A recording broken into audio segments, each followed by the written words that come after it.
Hello students, welcome back to your math class and today we are going to learn about factorization.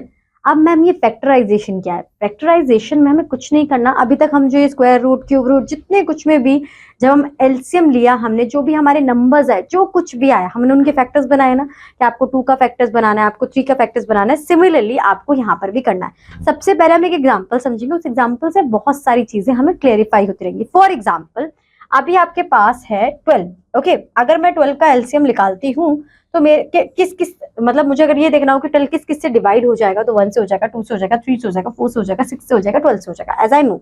Similar for 20, ये मेरे numbers है जिनसे 20 divide हो जाएगा। अब now what I have to do ना कि मुझे ये चेकआउट करना है कि इन दोनों में कौन कौन से मेरे जो नंबर्स है वो कॉमन है।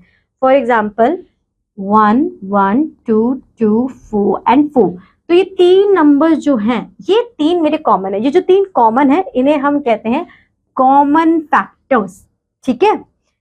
अब यहाँ पर आता है कि इन तीनों कॉमन फैक्टर में से बड़ा कौन है। तो 1 2 4 में से 1 2 का 4 में से हमें सबको ही पता है कि 4 हमारा बड़ा फैक्टर है, तो ये हमारा हो जाएगा HCF, यानी कि अमंग्स ये हमारी जो सबसे बड़ी है।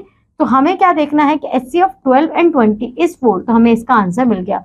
एलसीएम का मतलब भी हमारा लार्जेस्ट कॉमन फैक्टर समथिंग कुछ ऐसा ही उसकी फुल फॉर्म होती है, और एचसीएफ का ये कि हाईएस्ट कौन सा है, ठीक है।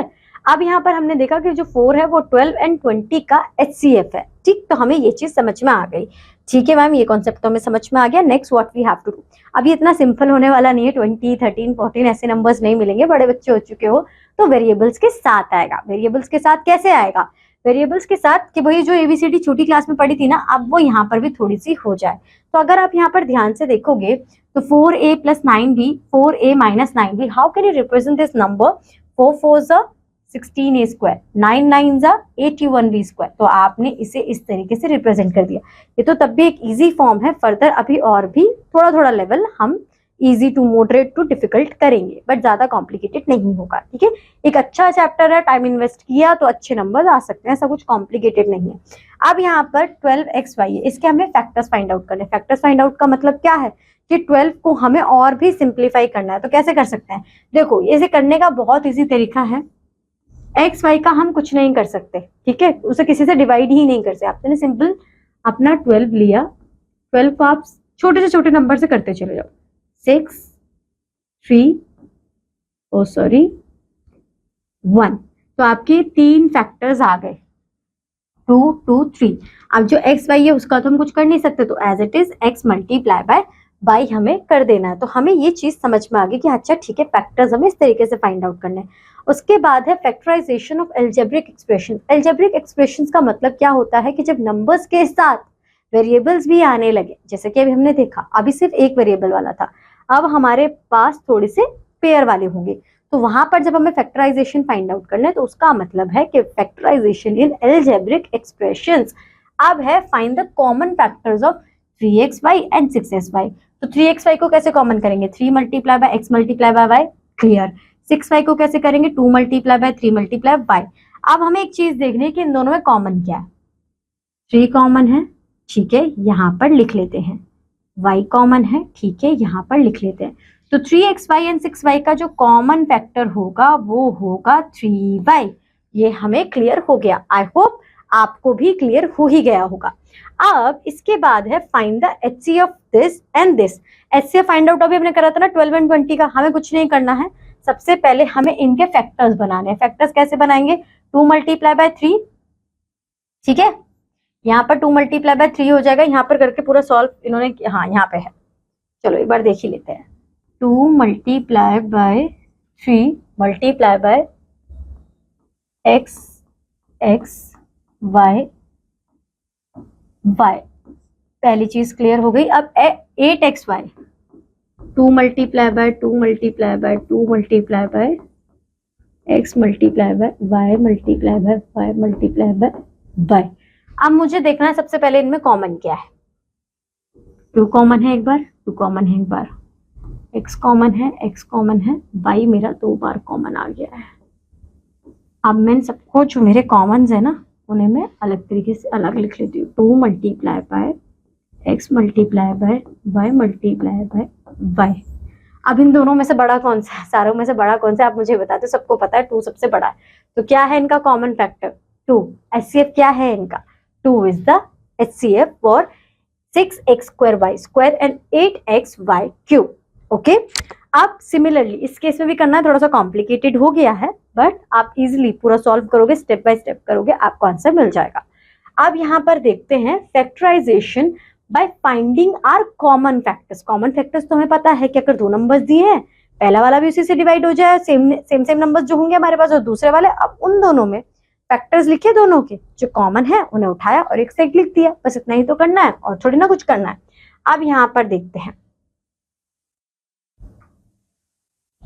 आपने देखना है फैक्टराइज द फॉलोइंग पोलिनोमियल्स। ठीक है, अब पोलिनोमियल्स क्या होता है मैम, देखिए 3 तरह के वर्ड्स हैं हमारे पास, मोनोनोमियल्स, बायनोमियल्स, पोलिनोमियल्स। मोनोनोमियल्स में जो 12xy क्या, it's belong to a monomial. Binomial में 2 आ जाते हैं, पोलिनोमियल में 2 से ज्यादा हो गए। ठीक है, तो ये हो गया। अब यहाँ पर हमारे पास ये है 24x³ - 32x²। हम इन्हें सिंप्लीफाई करेंगे। देखो इन्होंने HCF पहले ही बता दिया और मैंने भी आपको ऑलरेडी ऊपर भी एक्सप्लेन किया कि HCF निकालना कैसे है। ठीक है, अब इनके अकॉर्डिंग क्या है, फैक्टराइज द फॉलोइंग पॉलिनोमियल्स, कि आपका जो HCF आ रहा है आप उसे बाहर लिख लीजिए। अब आपका क्या आया है 8x², तो ऐसे तो जो मेरा पहले वाला था ना उसमें 2y² मेरा आंसर आना चाहिए था। ठीक है, 2xy² जो कि ये रहा आंसर HCF। ठीक है, ये HCF का आंसर आ रहा था, तो यहाँ पर 8x² आ रहा। अब मुझे कुछ नहीं करना, मुझे देखना कि 8 के टेबल में 24, यानी कि 8 को ऐसे किस नंबर से मल्टीप्लाई करूं कि 24 हो जाए। तो I already know 8 multiply by 3 is equal to 24, but what I have to see here is कि जो आपका टर्म है x³ है ना, तो मल्टीप्लाई करने के बाद x भी क्यूब में ही होना चाहिए, तो x² तो यहाँ पे ऑलरेडी था, तो सिर्फ एक x लगाऊंगी तो 3x³ बन जाएगा, 8x³ वो 24x³ बन जाएगा। नेक्स्ट x² ऑलरेडी है, x² ऑलरेडी, तो उसमें x लगाने की जरूरत नहीं है। अब यहाँ पर देखना है कि 8 को किससे मल्टीप्लाई करूं कि जो मेरा आंसर है वो मेरा 32 आ जाए। I already know that 8 multiply by 4 is equal to 32। As simple as that. बाकी के क्वेश्चंस में भी आपको यही सेम करना है। उसके बाद अब यहाँ पे आता है फैक्टराइज द फॉलोइंग। अब यहाँ पे देखिए आप, इसमें एक चीज हमें दिखाई गई है कि जो आपका ब्रैकेट वाला कंटेंट है ये तो सेम है, जो ब्रैकेट वाला कंटेंट सेम है ना उसे सेम निकाल लेते, कॉमन वाला पहले निकाल लेते।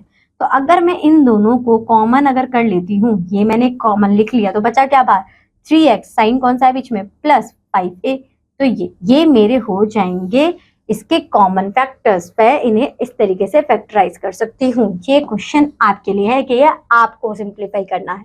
ठीक है, फैक्टराइजेशन बाय रीग्रुपिंग टर्म्स। अब यहाँ पर हम रीग्रुपिंग करके टर्म्स को अपना फैक्टराइजेशन फाइंड आउट करेंगे। Let's see that. अब यहाँ पर समझ लीजिए कि आपके पास ये है, अभी तो आपको बहुत सिमिलर दे दिया था ना कि देखो ये पेयर सेम ऐसे उठाओ, जो अनपेयर रह गए उन दोनों का पेयर बना दो, बट अब यहाँ पर ऐसा कुछ नहीं है। यहाँ पर आपको यहाँ पर भी पेयर बनाएंगे, इन दो का और इन दो का। ठीक है, अब ए बी माइनस ए सी में क्या सेम है, ए सेम है बाहर ले लिया, बी माइनस सी अनकॉमन है। ठीक है, दूसरे वाले पेयर में मेरा डी कॉमन है, तो मैं डी को बाहर लूंगी, साइन मुझे ध्यान में देना है, डी लिया और मेरा बी माइनस सी इस तरीके से आ जाएगा। अगर आप ध्यान से भी देखोगे बच्चों कि आपको यहाँ पर क्या देखने को मिलेगा कि फिर से सेम इसी की तरह ऊपर वाले की तरह आपका ब्रैकेट वाला कंटेंट आ गया सेम, तो सेम वाले को सेम ले लेंगे, सिंपल, बी माइनस सी, खत्म बात। Next what we have to do, A plus D, बस आगे ना उसी पोजीशन पे जहां पर पहले वाला था हमारा, तो बस हो गया क्वेश्चन सॉल्व। दूसरे वाले क्वेश्चन में भी आपको इसी तरीके से करना है जो कि यहाँ पर दिया हुआ है। ओके, अगर यहाँ पे तो देखो A B C D VCD करके दिया हुआ है, तो आपको ऐसा लग रहा होगा कि मैम ने तो बहुत इजी क्वेश्चन ले लिया। अगर थोड़ा सा भी डिफरेंट आता है तो you have to see that कि कॉमन क्या हो सकता है। यानी कि अगर मेरे पास एक नंबर है 12 और 15 है, 12 और 15 में कॉमन ले क्या सकती हूँ मैं, 12 और 15 में मैं ये कॉमन ले सकती हूँ कि 12 और 15 दोनों के दोनों 3 के टेबल में आते हैं, तो 3 मेरा बाहर जाएगा। ठीक है, 12 के लिए 4 एंड 15 के लिए 5 मेरा अंदर जाएगा, तो ये मेरा अनकॉमन हो गया। ठीक है, अब यहाँ पर आते हैं हम factorise the following polynomials. Again the same thing we are following and the previous question we doing I here. सो आपको यहाँ देखना है, पेयर बना लिए आपने, ए कॉमन है, बी कॉमन है, ब्रैकेट हमारा हो गया, आंसर आपका आ जाएगा A plus B X minus Y, तो सेम ही है, हो जाएगा। अब है find the HCF of 5x minus 30x²। सबसे पहले कॉमन फैक्टर निकाल लो, ठीक है, जिस तरीके से हमने अभी निकाले थे, अभी क्वेश्चन समझाया है। कॉमन फैक्टर निकालने के बाद उसमें ये देखो कि पहले फैक्टर निकालो फिर कॉमन निकालो, और कॉमन देखो स्टेप कुछ ऐसे हैं, फैक्टर निकालेंगे, कॉमन निकालेंगे, और जो कॉमन में सबसे ज्यादा ग्रेटेस्ट होगा फिर उसे हम एज अ HCF कंसीडर कर लेंगे। और फिर भी अगर कोई डाउट हो जाए तो फिर दोबारा से एक बार एग्जाम्पल को गो थ्रू कर लेंगे। Okay, next what we have to do, factorise the following polynomials 2 to 6। ठीक है, अब यहाँ पर क्या करना है कि अब हमें इन्हें फैक्टराइज करना है। अगेन मैंने अभी एक चीज समझाई थी आपको कि मैम आपने तो ABCD करके दे दिया, कॉमन हमें आराम से दिख रहा है, इसमें क्या कॉमन लो, 16 और 14 कौन से टेबल में कॉमन है, 8 के टेबल में कॉमन है। ठीक है,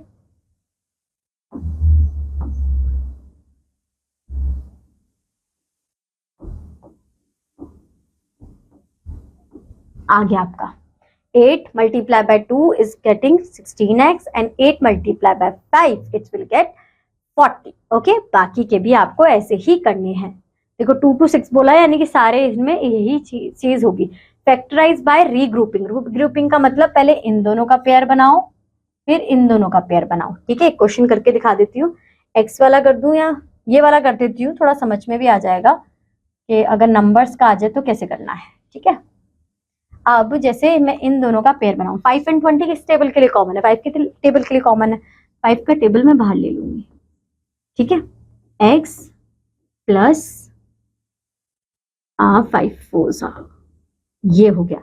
3 और 12, ये तो मैंने एग्जांपल 12 और 15 दिया था वैसे तो, फिर ये एक एग्जांपल है ही।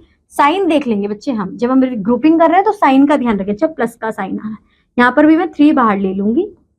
ठीक, और अब यहाँ पर देखो x का स्क्वायर दिया हुआ है, तो इस वाले केस में क्या करेंगे कि यहाँ पर 3x लूंगी। ठीक है, फिर क्या होगा, जब मैं x प्लस यहाँ पर 4y लूंगी तो मेरा आंसर सेम होगा। एक चीज ये भी है कि जब आप इस तरह के क्वेश्चंस कर रहे होंगे ना, वो अपने आप ही आपको दिख जाएगा कि आप दिखना भी यही है और करना भी यही है कि जो ब्रैकेट में वो आंसर सेम होगा। अगर एक टेबल का ना समझ में आए तो एक बार ट्राई करके देख लेना, जिस तुक्का मार के देख लेना, यही होगा। तो ये और ये सेम हो गए, x प्लस 4y, ठीक है, और 5 प्लस 3x, या तो हमारे ये हमारे फैक्टर्स हो गए with the help of regrouping. बाकी के क्वेश्चंस भी इसी तरीके से होंगे। फैक्टराइजेशन यूजिंग आइडेंटिटीज, अब आइडेंटिटीज की बात आती है, यहाँ पर बच्चे बहुत कंफ्यूज होते हैं, बस कंफ्यूज होने की कोई बात नहीं है, थोड़ा सा रट्टा, थोड़ी सी समझदारी, उन दोनों के कॉम्बिनेशन से ना ये क्वेश्चन बहुत आराम से सॉल्व हो जाएगा। कैसे करना है, हमने a प्लस बी का होल स्क्वायर पढ़ा है ना, और a माइनस बी का होल स्क्वायर भी पढ़ा है, तो कुछ ऐसी हमारे पास प्रॉपर्टीज है। क्या है, a प्लस बी का whole square is a square plus 2ab plus b square, और a माइनस बी का whole square is a square minus 2ab plus b square. कुछ डिफरेंट नहीं है, यहाँ पर 2ab में प्लस आता है, यहाँ पर 2ab में माइनस आता है, बाकी चीज तो एक ही है। ठीक है, again a square minus b square is a plus b and a minus b। तो इसे जब आप मल्टीप्लाई करोगे तो जो एक क्वेश्चन हमने अभी ऊपर किया था, जब मैंने आपको करके भी दिखाया था, a multiply by a is a square, b multiply by b b square. यहाँ पे माइनस क्यों आया, क्योंकि जब प्लस और माइनस मल्टीप्लाई होता है, again it is a property, plus minus is minus in multiplication and sign will be the minus. So अब यहाँ पर बात आती है कि इसको हम कैसे फैक्टराइज करें मैम। चलो तो ये समझते हैं। यहाँ पर हमें देखना है, देखो 9 को देखते ही मुझे स्क्वायर रूट से एक बात याद आई कि 9 से तो कुछ पुराना नाता है 3 का, ठीक है, 4 से कुछ पुराना नाता है 2 का, क्योंकि ये वही नंबर हैं जिन्हें अब ये मैंने नाता क्यों जोड़ा, क्योंकि नाता जोड़ना जरूरी था। यहाँ पर बात क्या है, a स्क्वायर b स्क्वायर, तो पहले तो ये सबसे पहली आइडेंटिटी इसे ही यूटिलाइज करके देखूंगी। जब इसे यूटिलाइज कर रही हूँ तो इतना तो पता चल गया कि a की वैल्यू जो है वो 3 है, b की वैल्यू जो है वो 2 है। अब ये जो है मेरा, अब देखो बच्चों इसमें x भी लगाना है क्योंकि इसमें है, और इसमें y भी लगाना है। अब बीच वाली आइडेंटिटी को क्या कहते हैं, 2ab, तो सॉल्व कर लेते हैं। 2 multiply by 3x multiply by 2y, 2 3 जा 6, 6 2 जा 12, हियर इज इट। तो कौन सी आइडेंटिटी लगी है, a प्लस बी का होल स्क्वायर। लिखेंगे कैसे, लिखेंगे जो आपका a है और b है, तो यानी कि 3x plus 2y whole square. जब इसे ओपन करेंगे तो we will get the same identity. Okay, तो ये समझ में आ गया। सेम यहाँ पे देखो माइनस है, याद आया माइनस से, तो a माइनस बी का होल स्क्वायर की प्रॉपर्टी यूज हो रही है। ठीक, अब आते हैं फैक्टराइज। अब यहाँ पर हमें क्या देखना है कि किस किस के फैक्टर। यहाँ पर हमारा a माइनस बी का होल स्क्वायर लगा हुआ है। 4 16 किसका है? 4y का। ठीक है, 49 किसका है? 7x का। बस वही चीज हमने यहाँ पर लिख दी है। अब जो बच्चे ये लिखते हैं ना, इस वाले केस में कंफ्यूज मत होना, a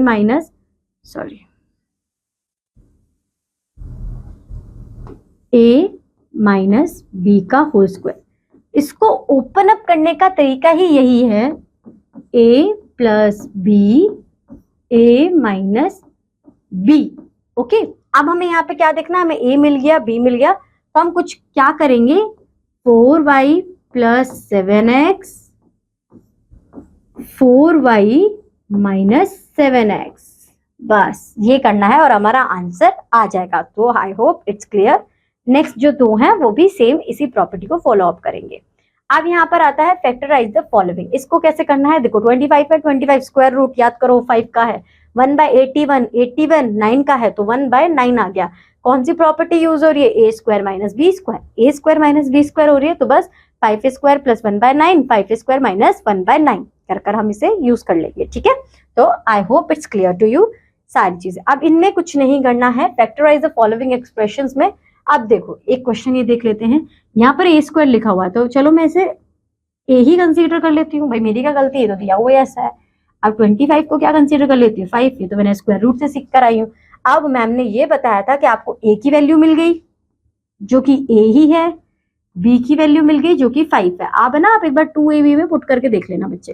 तो 2 multiply by A multiply by 5, 2 5 10, ए आ जाएगा। ये पता चल गई कौन सी प्रॉपर्टी यूज हुई है। बस इसी तरीके से बाकी क्वेश्चन करने।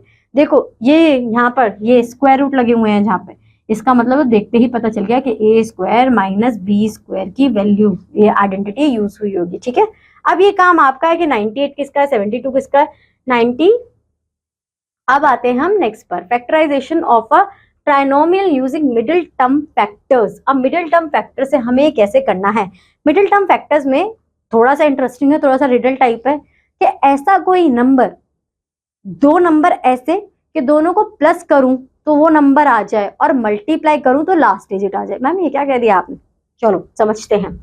यहाँ पर अभी हमें क्वेश्चन दिया हुआ है X square plus 6x plus 8 और कह रहे हैं इसका फैक्टराइजेशन। देखो मैंने बहुत ध्यान से कोशिश करी, एक्स स्क्वायर का तो चलो मैं ए स्क्वायर ए ले लूंगी, बट ए तो होता ही नहीं। अगर यहाँ पे 4 होता तो मेरी कैलकुलेशन इजी हो जाती, बट कैसे होती? अब यहाँ पे तो 8 दिया हुआ है, तो इसके लिए हमारे पास है एक सोल्यूशन। वो क्या है? लेट्स सी।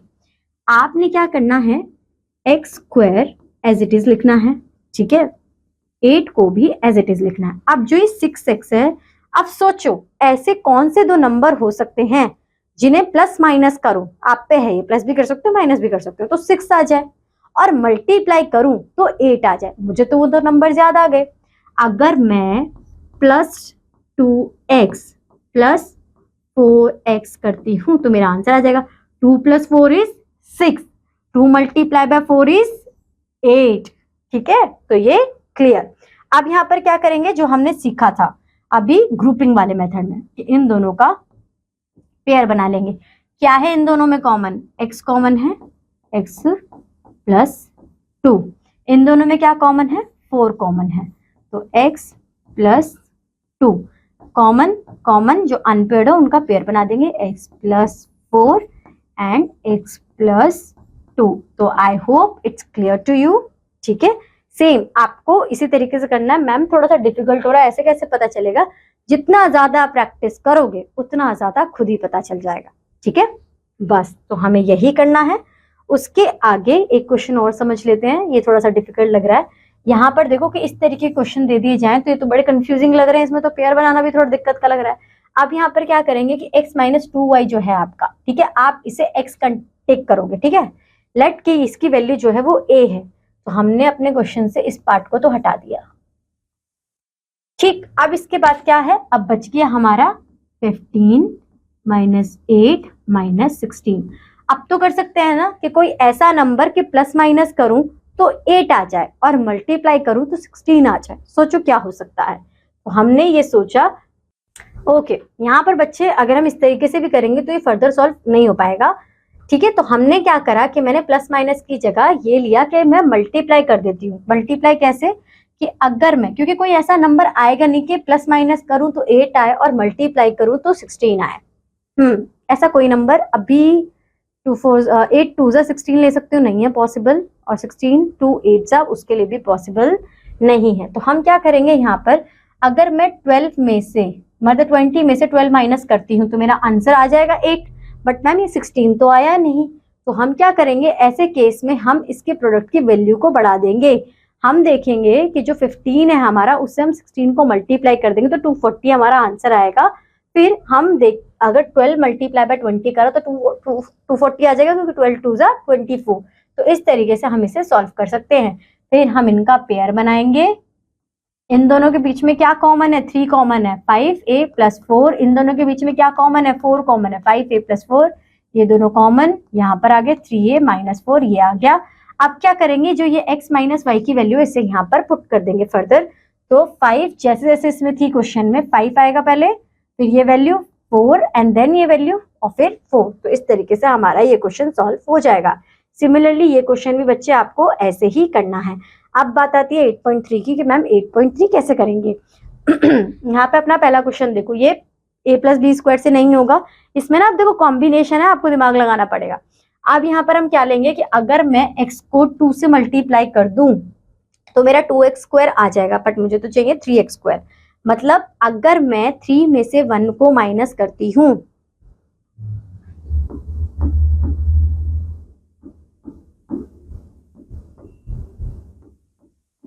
अब देखो x² है, अब ऐसा नंबर चाहिए कि प्लस माइनस करूं तो 3 बन जाए और मल्टीप्लाई करूं तो 2 बन जाए। तो मैंने यहाँ पे लिया -1x + 2x, प्लस माइनस करूंगी तो 3x बन जाएगा और मल्टीप्लाई करूंगी तो 2x बन जाएगा। नाउ वेट, अब यहाँ पर मुझे पेयरिंग करनी है और पेयरिंग करने के बाद जो आंसर मेरा बनेगा वो बनेगा x 1, 2 इसमें बाहर ले लेंगे तो 2 अगर बाहर लेते हैं तो x + 1, ये कॉमन है, ये कॉमन है, x + 2 और x + 1। तो आई होप आपको ये समझ में आ गया होगा। इसी तरीके से आपको ये बाकी के जो आपके क्वेश्चंस हैं वो भी सॉल्व करने हैं। थोड़ा टाइम टेकिंग प्रोसेस है, आइडेंटिफाई करने में टाइम लग जाता है कि प्लस माइनस किसे करें और मल्टीप्लाई किसे करें, बट एक बार आपने इनफ क्वेश्चंस प्रैक्टिस कर लिए तो फिर आपको कोई भी इश्यू नहीं आने वाला है। I hope it will help for you and for today's class that's it. चलो रैप अप करते हैं and we will meet in our next class, but make sure कि आप इनफ क्वेश्चंस प्रैक्टिस करें, बिकॉज विदाउट मैथ्स में, without question solving maths में कुछ भी नहीं है। ठीक है, सो अब हम मिलेंगे अपनी नेक्स्ट क्लास में। Till that, bye bye, have a good day.